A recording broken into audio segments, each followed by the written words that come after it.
Right now, we shift to the well-being of Michigan families. And one group that works very hard to try and make that more well, I guess we could say, is United Way of Michigan and United Way of Calhoun and Kalamazoo counties. And we've got some folks with us today to talk a little bit about ALICE. We'll tell you what ALICE is. It's an acronym. After we say hello to Matt Lynn. Good morning, Matt. It's nice to have you with us today. Great to be here. Yeah, Matt is the Community Impact Director. That's correct. And when we say community, we mean the Kalamazoo and Battle Creek communities. Yep, our entire region. Mm-hmm. And we're also fortunate to have Nancy Lindman, Interim CEO for Michigan United Way, with us today. Good morning, Nancy. Good morning. It's great to have you both in our studio this morning to talk a little bit about ALICE. And ALICE is an acronym. Where you guys think you're the government or the military? Or No, not that far in, but I appreciate the thought. Well, you know, it puts a nice face on a serious problem. And, you know, we talk a lot about people living in poverty, and but you got to kind of expand it above that a little bit, I think, and that's kind of what ALICE is about. Tell us what it stands for. ALICE is an acronym, like you talked about, that stands for Asset Limited, Income Constrained, Employed. What we mean by that when we talk about asset limited, it's households that typically may not own their own home or own their own car, may not have a savings account, those things that they're able to tap into during the times when they're financially struggling and create cash flow when they need it. Income constrained, meaning that they may not necessarily have the income or the dollars coming into their home to be able to cover all of their bills, all of their basic necessities, and still have enough money left over at the end of the month for maintaining a quality of life that they want. And employed, and you bring up a very good point to this, that employed meaning these are folks who have some level of an earned income, whether or not that is from a job or maybe from a pension or Social Security and retirement. But we're not necessarily talking about those in poverty. That's the typical mindset. ALICE is above that. And it's a much bigger, broader audience when we talk about people who are financially struggling. And we say it ourselves, those of us who are gainfully employed, we're like one disaster away from being wiped out, or even one very, very minor disaster from being wiped out. I mean, it doesn't take much these days to really wreak havoc on a household and on a family. But before we go any further, let's define poverty. What are we talking about when we say somebody, a person or a family living at the poverty level? So the federal poverty level is a metric that's been used since the 60s to really define households that are struggling to a large extent in terms of their income. But what we're finding is that the federal poverty level, which was established in the 60s according to what a basket of food costs, has been a pretty stagnant metric. The same level is applied regardless of where you live. So as you can imagine, some places are more expensive, some places less expensive, so that common federal poverty level is not all that helpful. What we find with the federal poverty level is that it's at a level that does not cover the cost for the basics. And when we talk about the basics, we're talking about housing, transportation, childcare, health care. And the federal poverty level we're finding does not get enough income into a household to cover those very basics. So with ALICE, we're looking at what does it actually cost to cover the basics. And, of course, you know, you have all those household costs. I mean, when you say housing, I mean, that can just vary wildly from season to season and state to state. Mm-hmm. But you're saying that that's kind of like they don't really take that into account on these federal guidelines or figures? Correct. And so, and housing is just such a key in terms of a family's stability. It's important that we're able to adjust their level of needed income, or what we call the ALICE threshold, according to what it actually costs to live in Battle Creek or downtown Kalamazoo. Now, this ALICE report, 40% of all the people in this state are right on the bubble. Is that the bottom line? That is correct. Yeah, 40%, 4 out of every 10 find themselves in the midst of either existing at the poverty level or in this Alice queue. And a big reason for that, when you look at the statistics from the report, as well as what's happening around the state of Michigan, we've seen growth in our job opportunities and our job market, which has been very good because that means we've come out of that recession period and seen a time of growth. We've seen where maybe the median household income has grown because of that as more people are going into work. But what's contributing to that 40% is the fact that, according to the report, 62% of all of the existing jobs in Michigan pay less than $20 an hour, and 2/3 of those jobs pay less than $15 an hour. So while we've got more people entering the workforce, they're entering at a level where their hourly wage just doesn't account for, as Nancy said, being able to support all the basic necessities and the bills that come with managing a household and managing a family every day. Mm-hmm. We want to talk a little bit more about this and about how things that are in the Alice report and what United Way does to try and offset the trends that we're seeing and where we think it's going to go. When we come back, we are talking with Matt and Nancy from the United Way, and we're going to be back in just a moment.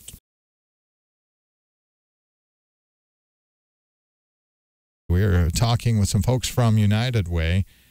Nancy Lynman is the interim CEO of the Michigan United Way. Where are you guys located? We're in Lansing. So obviously, yeah, that's pretty much the hub of things. And so what, you've got how many United Way agencies to deal with on the local level? Well, we enjoy working with 53 United Ways statewide. So Wow. regardless of where you live, there's a local United Way. I guess so. 50. I had no idea it was that many. I figured it was like a dozen. Man. And also with us, Matt Lynn, who is the Community Impact Director for our local United Way. I noticed, Calhoun County, I don't know, how do we compare right now statewide as far as people living in poverty or near the poverty level? I think probably across the state, like we said, the state average is 40%. When you look at the statistics for Calhoun County, we're at about 41%, and within Kalamazoo County, we're a combined 36%. Combined meaning when you take the percentage of families that are living in poverty, below that federal poverty line, and then those that are considered in that Alice queue that are working but are financially just in the crisis mode, like you talked about, one crisis away from being thrust back into that poverty section.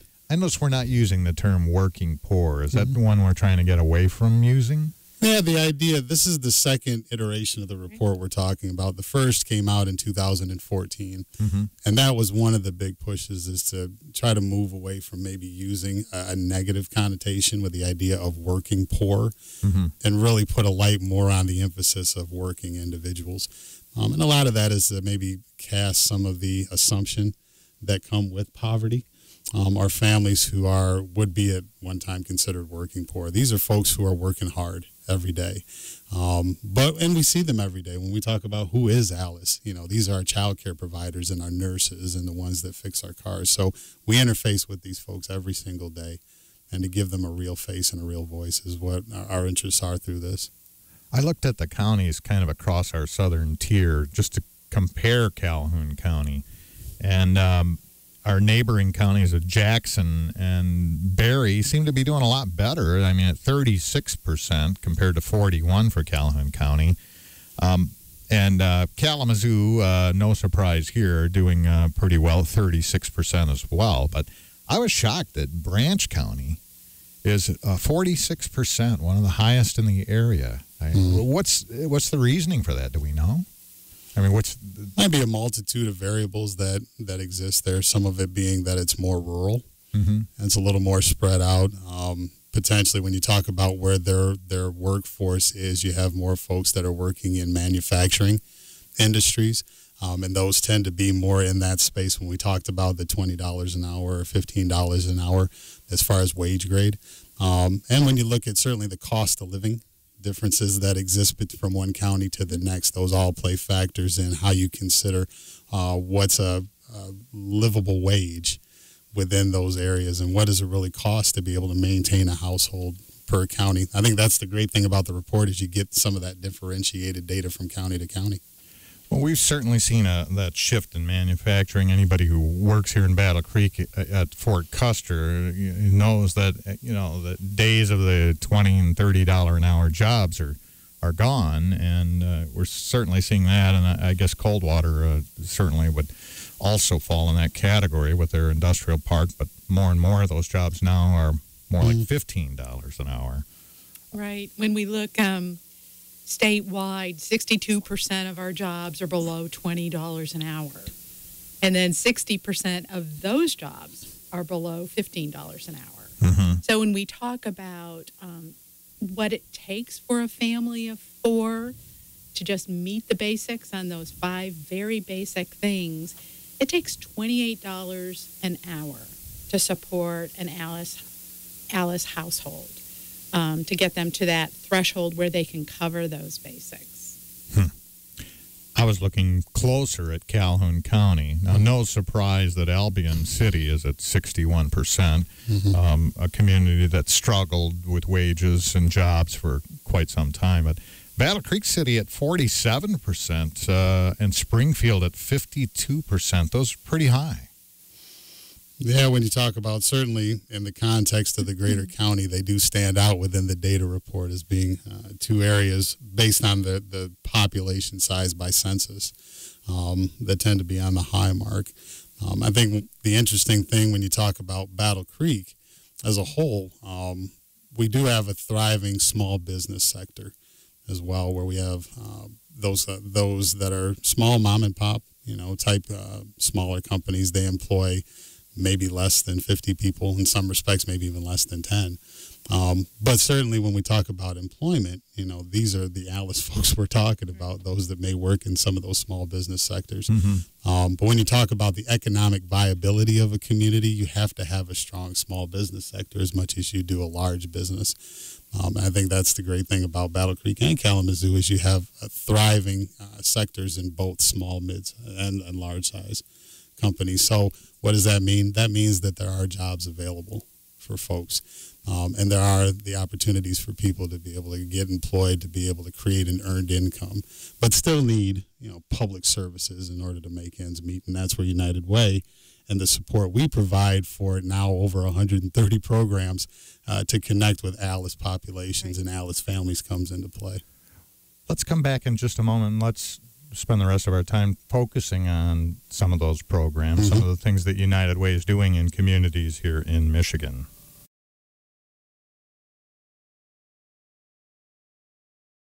.3 WBCK Morning Show, and our guests from United Way, Nancy Lindman and Matt Lynn.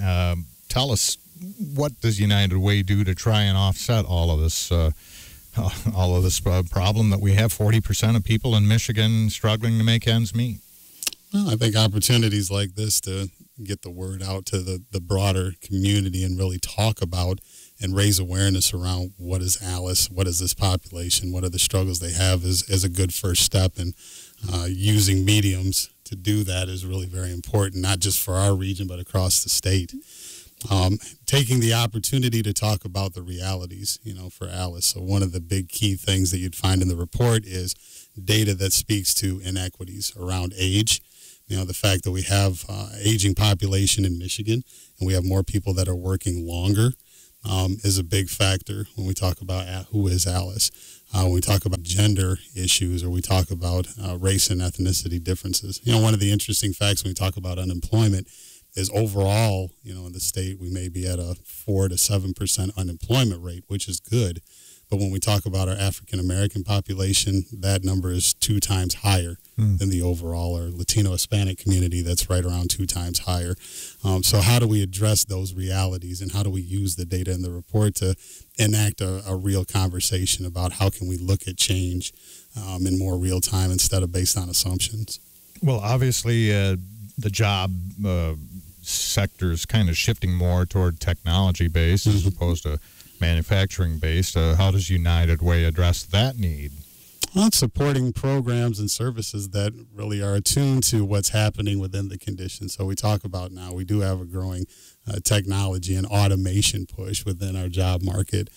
So how do we shift when we talk about workforce development programs to look at education, even from its earlier stage, and getting young kids more acclimated to computers and literacy that are all important pieces when we talk about growing beyond high school graduation and moving into those jobs. They've got the skill sets to be able to qualify for that. How do we make sure that our support system is in place so as people are retraining or re-entering into the workforce, that they're being trained to be able to be competitive for those jobs in that new market?